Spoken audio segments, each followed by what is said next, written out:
السلام عليكم ورحمة الله تعالى وبركاته أصحابتي قيمها إيقايها له. السلام الله عليكم ورحمة الله تعالى وبركاته يعني الله يسلام كدب waxaan halkan kasii wadanaynaa taxanaheennii barnaamijkeenii taxanaha ahaa oo ku saabsanaa muxuu ahaa oday danayste iyo jecel baasaboor cas iyo baasaboor raadshi ama baasaboor doone oo taxanaha inoo ahaa qeybtiisii saddexaad ayaan insha allahu tacaala maanta soo qaadan doonaa. waxaana kusoo qaadanayaa oo inoo joogtay oday danayste oo aroosay. oday danayste markaan halihii yarka ahaa uu la boodboodayo way ka dhammaatay. dhaqaalihii yarka ahaa sheekadaa ku xun markaan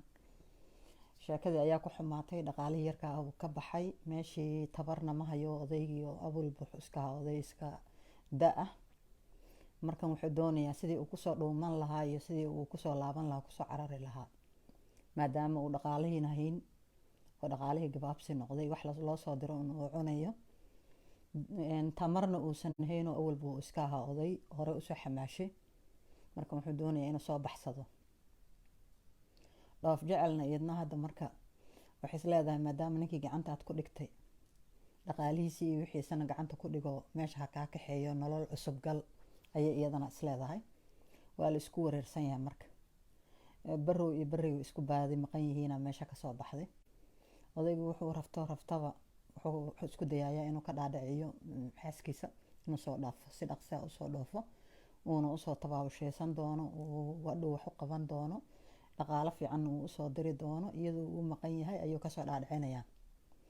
isagoo baxsada ayuu wuxuu kusoo laabanayaa marka qurbaha ama yurub ama maraykanka meeshay noqotaba oo qurbahan horumaray ah ayuu kusoo laabanayaa isagiyo seglan iyo busaarad iyo wixii ay muxuu ahaa ay ku bilaabatay. ilaan qofka markay lacagta ka dhammaato sibuu isagoo dhanbu u noqonayaa qof yaaban. da markaa tahayna maba kusii jirto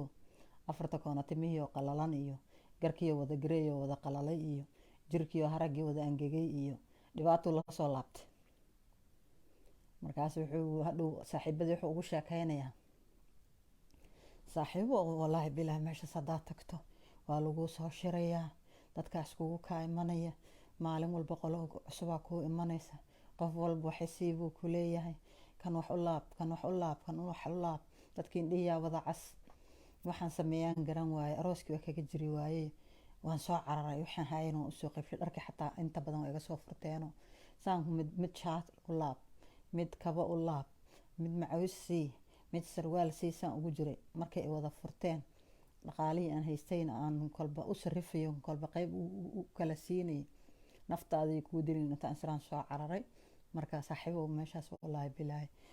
nolol way taalaa oo dee xaas wanaagsan iyo adduunyo waad heli laakiin dadkii afrika aa ku wareerinayo nafta kuu keenayo waa kusoo noolaan waaya meeshii wallaahi bilaahi iyagan kasoo cararay bal haddana waan u nasashatay hegi doonaa xoogaa markaan isla helo xoogaa isla aruursadaan xaaskaygii bal haddana mar u noqon doonaa sidii uu meesha la imanayaa kiiba ma aha faanaya haddana wuxuu leeyahay soo furtay afrika markaa tegaysa ku talagal dadka kuu soo imanaya oo wada dhibaataysan inaad waxan u tuurtuurto haddaad u tuurtuurin wallaahi bilaahi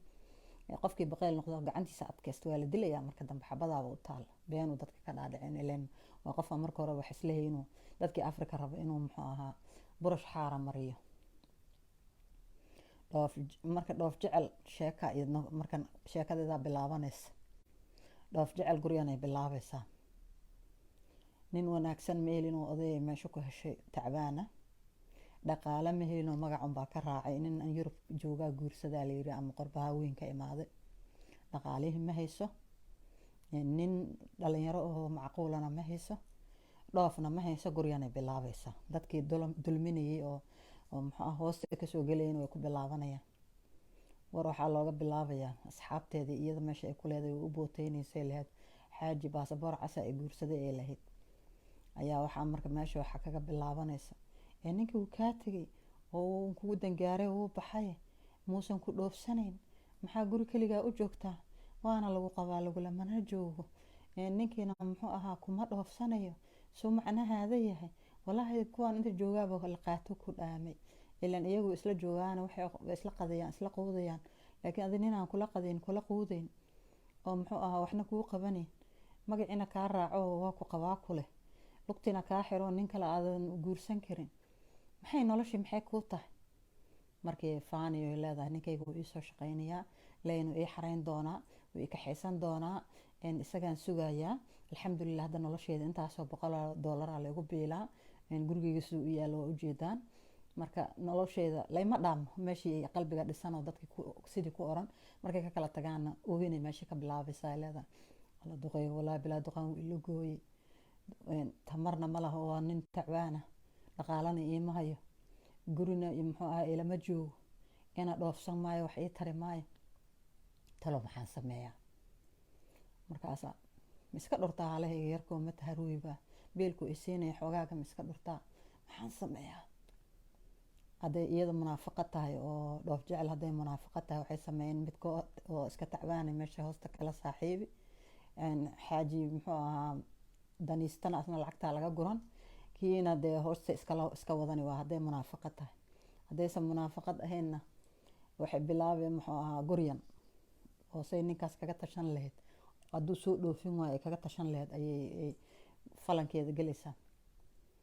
marka sheeka intaasay maxaa dhoof jecel lugahay ka xiran tahay meeshaasay fadhidaa oday daniistana meeshan muxuu asna leeyahay xaasaa meesha ii joogto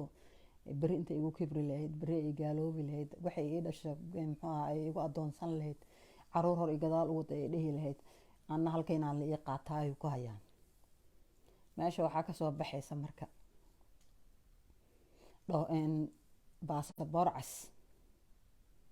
weli sheekada way socotaa oo dhoof jecel iyo xaaji lacag markuu noqdo waa taxane ileen waan wadi doonaa laakiin maanta waxaan kusoo biirinayaa baasaboor cas oo ah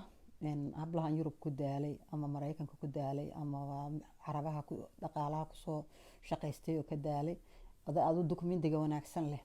inkastoo kuwa carabaha aan la xiisayn oo baasaboor cas ay tahay halkan iyo Yurub iyo dhinacaas iyo kuwa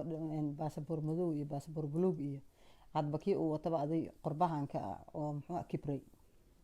qurbahan muxuu dhaqaalaha uu yaalo kuwan ka baxan sheegaya oo dokumentiga lagu raaco ayaa noocay doonaba ha ahaadeen ayaa iyagana waxay go'aan ku gaarayaan waxay isleeyihiin caruur intaad dhali leedeen waad dhasheen ilaa 6 toddobaad haysataan ninkii intii aad soo guursateen kala socote ama idinka dhimay ama idin fur meesha waxa muxuu kuma haysaan waana u baahan tihiin nolol caruurtiina jaamacada dhigteen iyaga ishayn karo maxaad samaysaan hadda nin dhex keentaan caruurtooda ka kufsani oo muxuu ahaa nimanka inta badan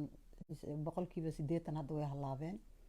marka intaad hablaha yaryarka quruxda badan ama inamada hadda soo baxo quruxda badan intaad nin fisqi wata intaad keentaan oo caanahoodana cabi lahaa caruurtana hadhow idinka kufsan lahaa maxaad samaysaan dokumentigooda ay dabada gashanayaan way baxayaan marka fasaxa la gaaro caruurtii ay leeyihiin ishaaya oo muxuu ahaa waxaan soo salaamaya ama u tagay reerebel ama reerebel wax badan aan hooyo idin hayay markaan wax yaraan nasasho doonanayaa waa la dhaqaajinayaa marka dokumentiga la qaadanayaa Afrika la qabanayaa Soomaaliya iyo meeshay doontaba ha noqotee meeshii la tagayaa ama carabaha ama meeshay doonto calashan waa dokumenti ku qaraabata iyada dokumentigaas ay wadato ayaa waxay ku doonanaysaa wiil yar oo dhalinyaro oo ama qurbahan kale oo masaakiinta jooga ama wadankii jooga wiilkii marka la tago oo ama xaasa ahaada ama nooc kale ha ahaadee meeshii loo tagay ileen dan waxa laga leeyahay in lagu soo nasto cidi keeni mayso cidina soo dhoofin mayso laakiin dan waxa laga leeyahay in lala soo nasto oo muxuu ahaa boring la isaga soo bi'iyo waa la baxayaa meeshii la tagayaa xariifkan wuxuu arkayaa isna waa baasaboor doone wuxuu arkayaa xabadan shidaan oo barfuunkeeda barfuun dhaafay oo $150 ka badan barfuunka oo u marsan yahay oo muxuu ahaa Chanel iyo Boss iyo Lancome iyo muxuu ahaa Black Opium iyo adu barfuunadan casriga xabadan marsan oo arkaya markaas xusliya waxaan carafta badan oo labisan yaa kugu qabta oo haddana qurbaha ka timid oo bari ku kaxaysanaysa markii ka daba waalanaya wax kasto hayo ku hurgufaya inta gee baargee kan gee inta qaba casuun dhakada sare gee waxaad haysa oo dhan ku bixi waxaadan hayn soo deynso mar on gacantaada ha soo gasho ayuu ninkii ismadoobeynaya, iscaseynaya, xabadii ku qabanayaa, way yeelaysa. iyadna awal badan waxay ka lahayd inay kusoo nasato boorinkii ay ku jirtay iyo caruurtii buuqeedii iyo ay kaga soo nasato, laakiin go-aankeeda maaha inay keento. meeshii gabadhii guursanayaa suu leeyahay haddaan helay taan u howlgalay. dhalintii meeshii u faanayaa, hadba suud muxuu ahaa qurbahan laga qaadaa loo geynayaa, cadaradan qaaliga oo inaba caadiga ahayn oo hurdada kugu qabanaysaa loo geynayaa. adaa jira, qof kale jira ma jiro, ayuu meeshii isagana shabada ku dhufanaya. sanad walba waxaa laleeyahay iyaban kuusoo dacwoon doonaya, kanaan kuu sameyn doonaa. cid soo kaxeynaysa iyo cid ku tala jirta midna ma jirto. dhowrkii biloodba marka ama summer timeka ama christmas timeka loo tagayaa. dhowrkaas wiigaa lagu soo luminayaa, dhaqaale yarna waa laga soo guranayaa iyo muxuu ahaa shoppingna waa laga soo sameysanaya, waana laga soo tagaya. cidan kale iyo cid keenaysa midna male. hadduu beri iswaalana dee hor u socaalale. baasaboor cascaynkeeda noocaas weeyaan. iyadana waan sii wadi doonaa hadba waxay sii kordhiso. iyadana ay baasaboor cas ama baasaboor blue ama baasaboor madow, noocii doontaba ha haysatee. dadkan qurbaha ku kibray iyagana sheekadooda weli faray kama qadno, waan sii wadi doonaa. baasaboor sugo isna way ku imaan doontaa marka dambe, marka laga soo dhoofo oo qorbihii lasoo qabto. meeshaasuu habeenii maalin hees shadayaa, qorbaha la ii joogaa ku haynayaa, soo wactamayaa, cabaadayaa, uu hurdadii iyo harsashadii uu daynayaa, isagoo ay ka tahay ilaahu yaa ku geeya mar dibadda. habeen walba leynkaasuu ku jirayaa. cid u socota iyo cid ka fakaraysana ma jirta. beentaasaa lagu dhurayaa, saa lagu haynayaa, waa kuusoo socda, kusoo dhoofsanaya. marka insha allahu tacaala qaybta dambe la socda. ilmahan hadalku ma jiro. dhammaan asxaabteyda mar kale idinkoo isku duuban ayaan idin salaamaya meel kastood kala joogtaan. insha allahu tacaala dee isla socod wanaagsan iyo qaybta afraad.